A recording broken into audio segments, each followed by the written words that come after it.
ई pack durables 2019 में इस company की हुई थी, अप्रैल 2019 में शुरुआत। ODM, ओरिजिनल डिज़ाइन मैन्युफैक्चरर बनाने वाली घर के अंदर जो एसी लगते हैं उसमें दूसरी सबसे बड़ी कंपनी है। एसी और दूसरे अप्लायंस की डिज़ाइन और मैन्युफैक्चरिंग करती है, इंडोर आउटडोर दोनों ही बनाती है और 2003 से कंपनी यही कामकाज कर रही है। इसके अलावा दूसरे और जो वाइट गुड्स हैं, इलेक्ट्रिकल इक्विपमेंट्स हैं, उनके लिए OEMs बनाने का कंपनी करती है कारोबार। आइए मैं आपको पहले इशू की जानकारी दे दूं। जनवरी 19 जो कल है दिन, यहाँ इशू खुलेगा, 23 तारीख को होगा बंद, मंगलवार को। 218 से 230 रुपये का प्राइस बैंड रखा गया है। 65 शेयरों के लॉट में आप अप्लाई कर सकते हैं। फ्रेश इशू है 400 करोड़ का, जो कंपनी में पैसे जाएंगे। ऑफर फॉर सेल है 240 करोड़ का, जहाँ प्रमोटर्स या एग्जिस्टिंग इन्वेस्टर्स हैं जो अपनी हिस्सेदारी बेच रहे हैं। यानी कि इशू साइज है 640 करोड़ रुपए की, और जो मार्केट कैप होगा हायर बैंड पर 2200 करोड़ का आपके लिए होगा। आइए, दो खास मेहमान जुड़ रहे हैं मेरे साथ कार्यक्रम में। बजरंग बोथरा साहब, चेयरमैन और होल टाइम डायरेक्टर, प्रोमोटर भी हैं। Shri Ram college of commerce Delhi से आपने MCOM की डिग्री हासिल की है। इलेक्ट्रॉनिक्स मैन्युफैक्चरिंग सेक्टर में बोथरा साहब का 27 साल का अनुभव है। आप CEA, MA और MSME काउंसिल के चेयरमैन भी हैं। एक और ख़ास मेहमान है हमारे साथ, और वो हैं अजय DD सिंघानिया साहब। आप भी प्रोमोटर हैं, MD और CEO तीनों ही आप हैं। Regional engineering college Himachal Pradesh से आपने BTech की डिग्री हासिल की है इलेक्ट्रिकल इंजीनियरिंग में, और आपने पेंसिल्वेनिया यूनिवर्सिटी से MBA की डिग्री भी हासिल की, और आपको भी इस सेक्टर का लगभग 24 साल का अनुभव है। आप दोनों महानुभावों का बहुत बहुत स्वागत है। बोथरा साहब, पहले सवाल आपसे पूछना चाहता हूँ, आप दोनों प्रमोटर भी हैं और दोनों के सरनेम थोड़े अलग अलग है, तो क्या कोई पहले पार्टनरशिप थी और बाद में आप साथ में आ गए? कैसे ये, मतलब रिलेशन में तो नहीं दिख रहे आप नाम से? सर, पहले तो आपको बहुत बहुत प्रणाम। आपके मार्फत आपके दर्शकों पे पहुंचने का मौका दिया आपने, तो हमको we are very grateful to you. Thank you sir. मैं थोड़ा ईपैक के बारे में बता दूं। आपने सही बोला कि दोनों के सरनेम तो अलग अलग हैं, और लेकिन क्या है, ईपैक जो है दो फैमिली की पार्टनरशिप है, बोथरा फैमिली और सिंघानिया फैमिली। अच्छा, हम लोग पिछले 47 साल से आपस में जुड़े हुए हैं। ओहो। मेरे फादर और अजय के फादर भी आपस में पार्टनर्स थे। जब हम 47 ईयर्स की पार्टनरशिप की बात करते हैं, तो ये काफ़ी इसके अंदर transparency, ethics, values, trust, corporate governance और जो एक DNA ऑफ अलाइनमेंट है, वो जब तक ना हो तब तक इतना लंबी पार्टनरशिप सस्टेन नहीं हो सकती। तो हमने ये किया और इसके साथ इसको सस्टेन किया। और दूसरे जो DNA हमने रखे हैं हमेशा अपने ग्रुप के अंदर, वो हमें है कि हमेशा हमको बेस्ट के साथ ग्रो करना है। चाहे वो कस्टमर हो, चाहे सप्लायर्स हो, चाहे हमारे बैंकर्स हों, चाहे मर्चेंट बैंकर्स हों, चाहे स्टेचुटरी ऑडिटर्स हों, हम हमेशा बेस्ट के साथ ग्रो किया। हमारा ये मानना है कि बेस्ट के साथ एसोसिएट होने में जो वैल्यू एड मिलती है, उससे आप कंटिन्यूसली इवॉल्व होते हैं, रेलेवेंट बनते हैं। क्या बात है। और कंटिन्यूसली हमने स्टेक होल्डर वैल्यू एनहांसमेंट पे फोकस किया हमेशा हर बिजनेस के अंदर, और खासकर इस एयर कंडीशन बिजनेस और अप्लायंसेस बिजनेस में जो आज हम चर्चा करेंगे, वो काफ़ी हमने इसमें कॉस्ट इफेक्टिव होने की कोशिश की है। कंटिन्यूसली स्केल को अपग्रेड कर रहे हैं, डिज़ाइन लेड मैन्युफैक्चरिंग करते हैं, R&D पे बहुत हमारा फोकस होता है, और डाइवर्सिफाइड प्रोडक्ट पोर्टफोलियो के जरिए हम लोग अपने एसेट टर्न को बोथरा साहब, improve जरा करने की एक बार आपके कंपनी के बिजनेस मॉडल के बारे में ही समझाएं। बेसिकली कामकाज क्या है, क्या बिजनेस है, किस तरह के प्रोडक्ट आप बनाते हैं और किसे बेचते हैं, वो समझाइए जरा। सिंघवी साहब, हम लोग रूम एयर कंडीशन और स्मॉल अप्लायंसेस मैन्युफैक्चर करते हैं। अब आगे मीडियम रेंज के अप्लायंसेस में मैन्युफैक्चर करेंगे। हम ODM है। ODM का मतलब है ओन डिज़ाइन मैन्युफैक्चरिंग। हम लोग मैन्युफैक्चरर हैं, और हम हर प्रोडक्ट का मैन्युफैक्चरिंग डिज़ाइन करते हैं। बैकवर्ड इंटीग्रेटेड प्रोडक्ट हमारा है। हर चीज़ जो उसके पार्ट्स बनते हैं, पार्ट्स भी हम अंदर मैन्युफैक्चर करते हैं। इंटीग्रेटेड सेटअप है, और फाइनल प्रोडक्ट बनाते हैं। और जो 10 टॉप कस्टमर्स ब्रांड है इंडिया के अंदर रूम एयर कंडीशन के अंदर, उसमें से लगभग 7 ब्रांड्स को हम कंप्लीट प्रोडक्ट सप्लाई करते हैं। उसी तरह से अप्लायंसेस के अंदर भी जो टॉप 10 ब्रांड है, उसमें से हम 6 या 7 ब्रांड को हम अप्लायंसेस सप्लाई करते हैं। रूम एयर कंडीशन के अलावा हम induction cooktop, juicer, mixer grinder, water dispenser बना रहे हैं, और आगे जाके हम अब कूलर की मैन्युफैक्चरिंग भी शुरू करेंगे। ओके, तो चलिए, तो पहले मैं एक बार जरा सिंघानिया साहब आपसे आगे के फ्यूचर के कैपेक्स प्लान के बारे में ही जानना चाहता हूँ। क्या क्या capex plan company already announce कर चुकी है, कितना आप निवेश करने वाले हैं और कब तक पूरे होंगे? जी, सो धन्यवाद अनिल जी। सो कीपेक्स में अभी हमने एक्चुअली लास्ट 2 साल में बहुत एक्सपेंशन करा है। पिछले 2 साल में स्पेशली हमारी जर्नी रही है ग्रोथ की और कीपेक्स करने की, कंपनी की कैपेसिटीज़ बढ़ाने की। तो हमने पिछले 3 सालों में लगभग 2 सालों में 350 से 400 करोड़ ऑलरेडी इन्वेस्ट कर चुके हैं और अभी रिसेंटली हमने साउथ में एक प्लांट लगाया है श्री सिटी में, जो कि आंध्र प्रदेश में है। वहाँ पर लगभग कंपनी का 180 करोड़ के आसपास का इन्वेस्टमेंट हुआ है, जिसकी प्रोडक्शन अभी दिसंबर में ही स्टार्ट हुई थी 2023 में। और गोइंग फॉरवर्ड जो आईपीओ है उसमें हम 400 करोड़ रेज कर रहे हैं, उसमें से 230 करोड़ हम कैपेक्स के लिए यूज करेंगे अपनी कैपेसिटीज को फर्दर एनहेंस करने के लिए। करोड़ रुपए आपका कैपेसिटी बढ़ाने में जाएगा 400 करोड़ में से, लेकिन क्योंकि आप कैपेक्स कर रहे हैं, एक्सपांशन कर रहे हैं और आपकी कंपनी पर डेट भी है, तो सिंघानिया साहब जरा इसके बारे में बताएं, डेट रिडक्शन को लेकर आपके क्या प्लान्स हैं, कब तक आप कम करने वाले हैं और क्या डेट लेवल आपको कंफर्टेबल लगता है? जी सर, अभी कंपनी के ऊपर एज ऑफ जो 30 सितंबर के जो रिजल्ट्स आए हमने दिए हैं आरएचपी में, उसमें कंपनी के ऊपर 380 करोड़ के लगभग का डेट है, जिसमें से 170 करोड़ जो है वो लॉन्ग टर्म अपना डेट है। तो उस 170 में से 80 करोड़ के लगभग हम अभी आईपीओ प्रोसीड से पे कर देंगे, तो 90 करोड़ का हमारे पास टर्म लोन रह जाएगा और बाकी का जो 200 सवा 200 करोड़ का रहता है वो नॉर्मली वर्किंग कैपिटल रहता है। बोथरा साहब, आपसे जानना चाहता हूँ, जो पिछले 3 साल के मेरे पास डेटा है, वित्त वर्ष 2021 से 2023 के रेवेन्यू ग्रोथ बहुत शानदार है, 45% साल दर साल आय बढ़ना छोटी बात नहीं है, लेकिन शायद बेस भी थोड़ा कंपैरेटिवली कम रहा होगा। एक तो ये बताएं कि क्या अब बड़े बेस के साथ और जो कुछ भी आप कैपेक्स लेकर आ रहे हैं, क्या उसको देखते हुए इस तरह की ग्रोथ मेंटेन करना कंपनी के लिए संभव होगा? किस तरह की ग्रोथ आ सकती है, कितनी कैपेसिटी आपकी और बढ़ जाएगी?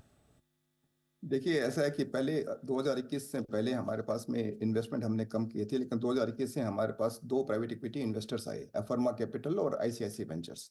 उनके इन्वेस्टमेंट से हमने काफ़ी कैपेसिटी इम्प्रूव की। भिवाड़ी में हमने प्लांट लगाया, पहले देहरादून प्लांट था, भिवाड़ी में लगाया, अब बाद में अब श्री सिटी में लगाया। उससे हमारी कैपेसिटी अभी हमारी 3.6 मिलियन यूनिट्स की हमारी कैपेसिटी हो गई है।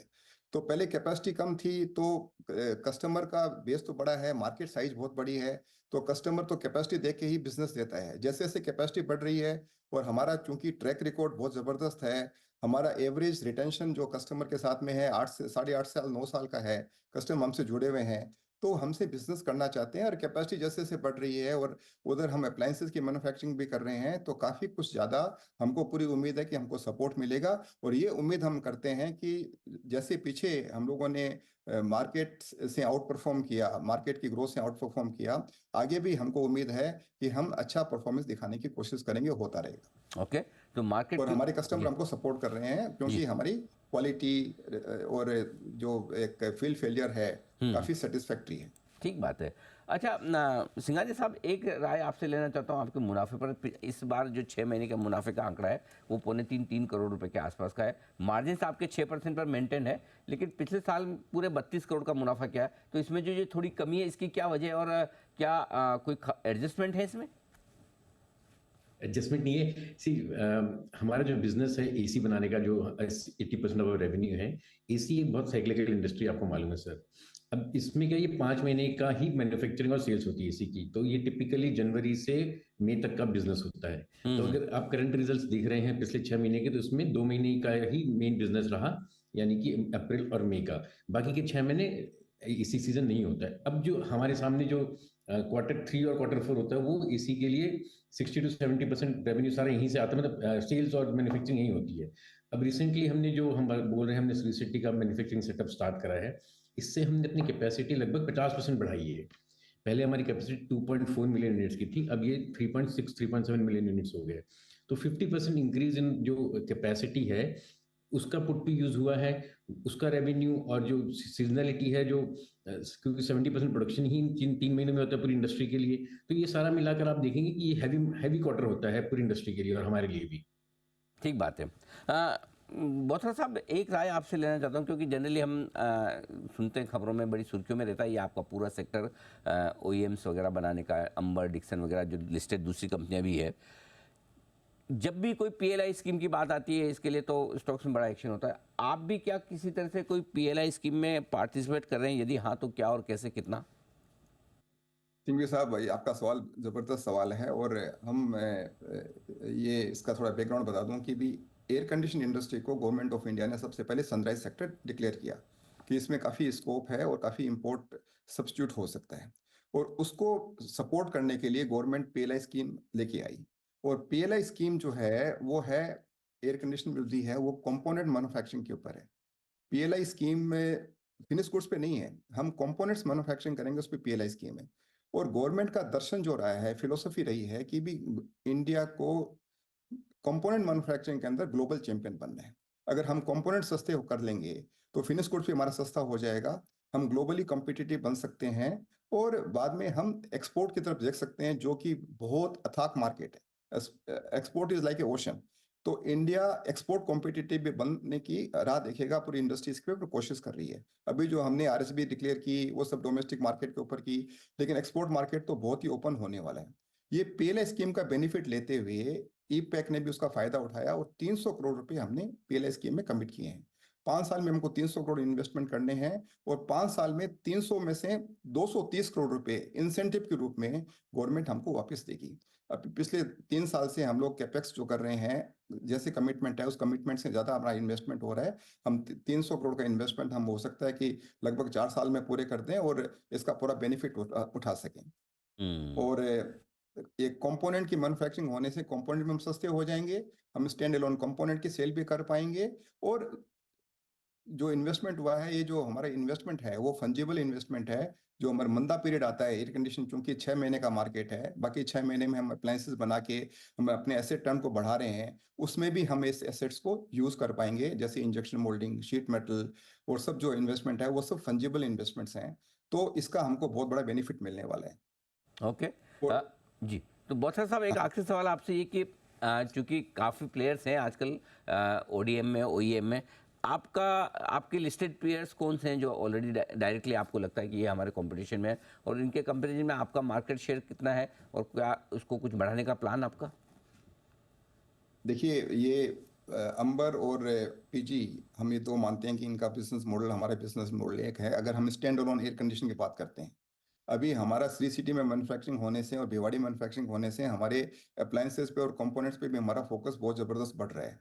और दूसरी बात यह है कि अभी हमारा जो मार्केट शेयर पिछले 3 साल से लगातार ओडीएम स्पेस के अंदर बढ़ता जा रहा है, क्योंकि जैसे जैसे हमारी कैपेसिटी बढ़ रही है हमारा मार्केट शेयर बढ़ता जा रहा है। अभी लगभग हम 24% मार्केट शेयर ओडीएम स्पेस के अंदर हम अभी कमांड कर रहे हैं। और हमको उम्मीद है कि हमारा ये जिस तरह से हमारे इन्वेस्टमेंट्स हो रहे हैं, हमारी सोच है, कस्टमर सपोर्ट है और रिलेशनशिप और क्वालिटी पे फोकस है, उससे हमारा और हम आगे तरक्की करेंगे इसके ऊपर। बहुत बढ़िया।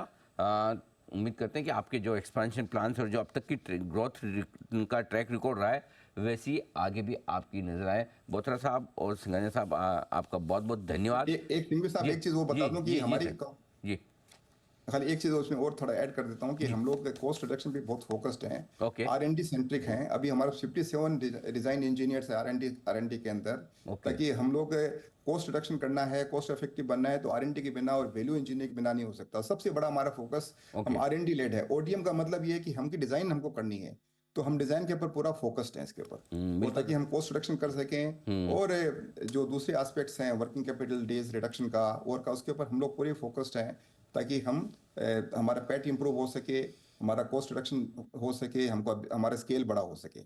और ये सब होने से हमारा आरओसीई और आरओई बहुत जबरदस्त इसमें इजाफा होगा, ये सब का सबमिशन होगा इसमें। बिल्कुल परफेक्ट।